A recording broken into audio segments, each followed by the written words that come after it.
interesting to think of things like that. And, kind of how Michigan derailed Florida's start to the year, kind of unraveled everything, and the way that it unfolded. McElwain parted ways with Florida, ended up getting this wide receivers coach job at U of M. He's going to bring quite a bit of experience. He was the offensive coordinator at Alabama during their little run there at national championships in the I think it was 2011, and one of those other seasons there. So he brings plenty of offensive experience.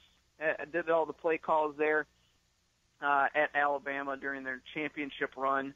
Was the head coach of Colorado State. He turned their program around, ended up getting a 10-win season by his third year at the program. Then he got promoted, got the Florida job, and won the SEC East twice, 2 times in a row. I believe that was actually the first time that a new SEC coach ever did that. So he has had some success, especially offensively, developing offensive talent, pretty much at every stop that he's ever been at. So it's going to be interesting. It's something that Michigan definitely needed. They didn't have a full-time wide receivers coach last year, and it definitely showed with the inexperience from the receiver corps, with the struggles from the freshman, Donovan Peoples-Jones. He struggled there mid-season. Nico Collins didn't really get going until the Wisconsin game, Ohio State, and then the bowl game.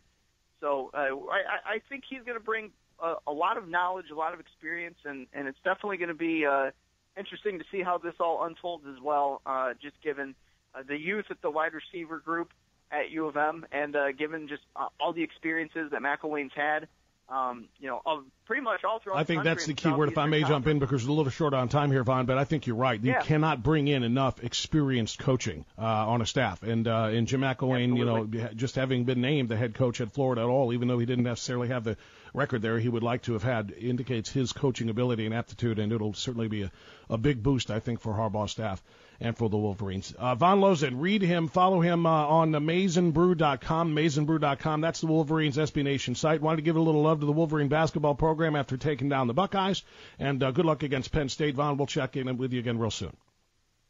All right, great. Thanks for having me on. You got it, Von. Von Lozen joining us there, and we're going to stay on the college basketball theme, by the way. Coming up here after the bottom of the hour, local sports center comes your way. Well, normally we shine the light on Toledo and Bowling Green once a week. Head coaches Todd Kowalczyk and Michael Huger. When Coach Huger is unavailable, we talk to the voice of Bowling Green basketball, and that would be Todd Walker. So Todd is going to be joining us after the bottom of the hour, local sports center. After I ask you this question, do you need a new roof? $1 down. Need new siding? $1 down. Need new windows? Just $1 down.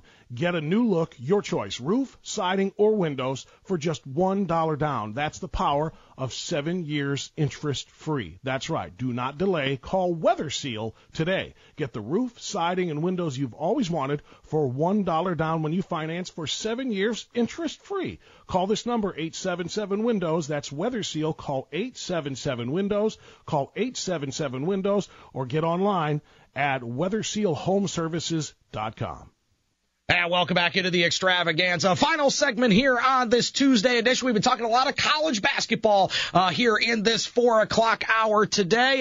Did Ohio State yesterday, a little Michigan earlier today. Now time to shift gears to the Bowling Green Falcons. Split the week last week, but still in pretty good position overall. 7-7 in the East. The East Division now being clinched by Buffalo, but 16-11 overall. Basically, they're in a 4-way tie at this moment with 2 weeks to play to get a bye straight to the queue for the MAC tournament coming up in a couple weeks. And to help us break all of these things down and so much more, we once again welcome back to the program the voice of the Bowling Green Falcons, Todd Walker, joining us. Good afternoon, Todd. How you doing today? Hey, Jim, doing well, doing real well. Excellent, excellent. Glad to hear. So we had a split week, as I mentioned, for the Falcons. They get the win, close win against Western, fell at Buffalo on Friday. Just first, give me your initial thoughts from those couple of games last week. Buffalo obviously clinching the East Division with that win against the Falcons, but that's kind of understandable loss the way Bowling Green, or Buffalo, I should say, has been playing this year. But then earlier in the week, a week ago, getting a nice win against Western Michigan. Break down those games for me. Well, the Western Michigan game was the third straight home game. The Falcons won while trailing by as many as 15 points at some time in the game. So it was become a rather ho-hum way this team likes to do things, apparently, and that is fall behind in games before coming back to win. But that was a quality win over a good Western Michigan team, and very much a boost for Bowling Green heading into that game at Buffalo on Friday. The Bulls are the best team in the league, and really Bowling Green played with them most of the game, but Buffalo is really good at getting out on the break and a few breakdowns here and there, and they can exploit that, and they were able to do that and ended up pulling away at the end. But I think Bowling Green learned a lot about what it will take to beat Buffalo if they get another chance at them, which they will, to end the regular season. But I thought they played pretty well on the road at Buffalo, and I'd like to see them get another shot and play better when they get them in Bowling Green. And that game by the by will be Friday, March 2nd, as you mentioned, Todd, to end the regular season before we head into the Mid-American Conference Tournament. Real quick on both of these games. First, for the Western Michigan game, as you mentioned, coming back from a couple times down 15 in this particular game. And I've asked this from Coach Huger at points this season when there's been a game like that. How important is that? Is to make those kind of comebacks when you're still a younger team? I know Wiggins is a junior, but everybody else is pretty much on the younger scale of things. From your vantage point, your perch, not the head coach perspective, what does it do to a team, a younger team, when they're able to make those kind of comebacks at times during the season, like we saw against Western? Well, I think it's good that this team will always believe that it can come back, because it's inevitable that, especially in a tournament setting, you're going to get to a point in games probably where you feel like maybe it's getting away from you and your season's about to come to an end. I think this team doesn't really accept that at any point. There's been a number of games this season, as I mentioned, where they've been down and come back to win. That Western game was actually the 7th time this year they've won a game in which they trailed at some point by at least double digits. So, they've won games where their win probability was at 4, 5, 6%. According to the gurus that track that stuff. Right. So I think on that side of things, it's good that they have routinely made these comebacks. On the other hand, they've also, while not blown officially big leads to lose, they did have a 15-point lead against Central, end up losing that game. There have been other games this year where they've given away most or all of a big lead and then went on to win the game.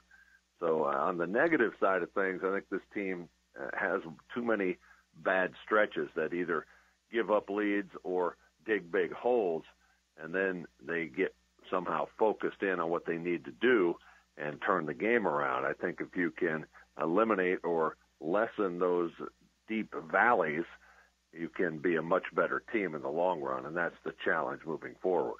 We're talking with the voice of the Bowling Green Falcons, Todd Walker, here on the Extravaganza. From a bunch of what you just said, how much would you chalk any of that up, if any, to the whole young team concept? It's a theme in my talks over the course of the season with Coach Michael Huger that this is still a young team, and it is. How much of those things that we were just talking about, though, whether it's giving up the big lead or coming back from the bigger deficit, how much of that could be just attributed to that's what young teams do sometimes?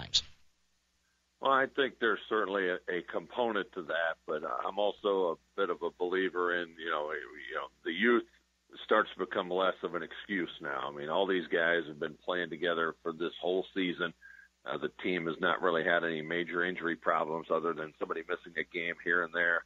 And I think it's just about individually, more of these guys have to take responsibility for being on point all the time. I still think that too many guys are not focused at all times, and that's something you have to get over. You can't use an excuse, well, we're young. Well, yeah, you're young, but some of the guys that are losing focus are guys that are sophomores, not freshmen, guys that have played 30, 40, 50 games as collegians, and those excuses, I think, start to wear thin toward the end of this season now with the young component. I think now they've almost forged an identity of being a comeback team, and they simply have to figure out a way to stop doing that. If this team would play the way it's capable of from start to finish, things are going to work out a lot better. Let's talk a little more about that Buffalo game. You mentioned that there's a possible formula found out in that game, and that the Falcons will have another chance, as you mentioned, at Stroh Center coming up to end the regular season on Friday, March the 2nd. What were those kind of things that we saw in that game that if you're going to play Buffalo, whether you're the Falcons or not, that one can use to beat them? Well, I think clearly they did some things very well. One thing, they got to the free throw line a ton, which is something that Coach Huger talked about in the time leading up to the game, and they executed that well. They battled them pretty even on the boards, actually had a 1 rebound advantage, so I think that was good. But the thing that hurt them in that Buffalo game, there were just a few possessions, scattered throughout the game where you let your guard down, either throw up a bad shot that leads to a run out for Buffalo, or you have just a lapse in your transition defense, and you just can't do it with Buffalo. They're too experienced, too consistent, too good, and too deep to have those momentary lapses. Even if it's a possession or two, a play or two, a rebound or two, you simply cannot have any letdown. And the fact of the matter is, they had probably 4 or 5 little mini letdowns in that game, and Buffalo converted every single time. That's why at the end of the game, you're down 10 instead of down 3 or down 4 or tied. It wasn't that they got outplayed consistently throughout the game. It's just there were a few key possessions, and when you let your guard down or you throw up bad shots or have a defensive breakdown or just a lack of effort and focus, Buffalo burns you every time. And that's the lesson Bowling Green has to learn.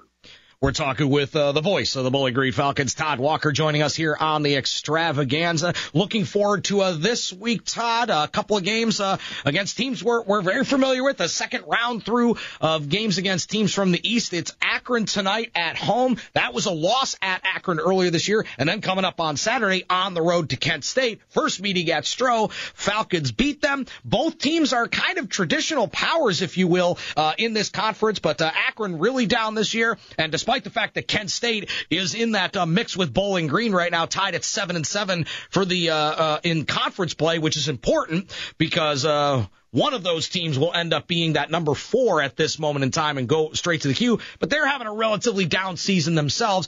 They're under 500. What can you tell us about either of these teams, starting with Akron tonight? And from that perspective, what does Bowling Green need to do a little differently to split the season series here? Well, Akron, you're right. They're down. Coach Dan Brott left, and a lot of the players left with him. This team has been undermanned throughout the season. And really, the first game in Akron, I think the Falcons took them a little bit lightly, and they ended up paying the price. The Zips were able to get a big game from the freshman Rashawn Cotton, including the game-winning 3 late that turned a 1-point deficit into a 2-point win. I think really the lesson learned from the first game is that, again, you've got to play well the entire game. You can't just kind of coast through. And that was another game where Bowling Green was trailing by 14. Now, they probably should have won the game anyway at the end, but they didn't. You can't keep battling back from 12, 13, 15-point deficits. I think clearly if both teams play well, Bowling Green's the better team. And I think that's what has to show up tonight.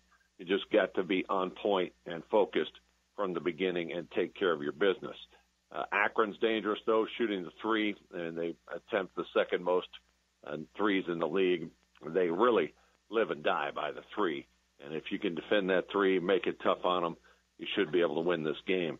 And as far as Kent State, it was a barn burner the first time around. Falcons trailed huge in that game as well on their home floor by 19 before storming back to beat Kent State. And really, when you look at that bye, as you have alluded to, right now there's 4 teams tied at 7-7. Bowling Green, Western, Eastern, and Kent State.